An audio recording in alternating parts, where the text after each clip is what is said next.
దేవుని కోసం ప్రతిష్ఠించబడిన మనుషుల జోలికి మీరు వెళ్ళొద్దు. ప్రైజ్ అలా. పెళ్లి చేసుకోవాలంటే బోళ్ళంతమంది ఉంటారు, ఒకటి కాదు కదా 4 చేసుకుంటారు, అది మీ ఇష్టం. అర్థమైందండి? అది ఎవరి ఇష్టం. ఎవరు కాదంటే ఎవరు ఆగుతారో చెప్పండి?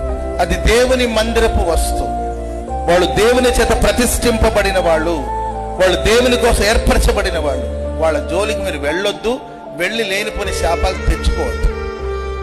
ఆమె వాళ్ళు దేవుని చేత ఏర్పరచబడిన వాడు, వాళ్ళ జోలికి వెళ్ళొద్దు. తిట్టాలన్నా కొట్టాలన్నా దేవుడికి అధికారం ఉంది. శిక్షిస్తాడు, అవసరమైతే రక్షిస్తాడు. హల్లెలూయా. కళ్ళెర చేస్తాడు, అవసరమైతే కౌగలించుకుంటాడు. ఎందుకంటే మనం ఆయన బిడ్డలం. క్షణమాత్రం ఆయన మనల్ని విడిచినట్టు ఉంటుంది, గొప్ప వాత్సల్యతో మనల్ని మన ఆయన చేర్చుకుంటాడు. హల్లెలూయా.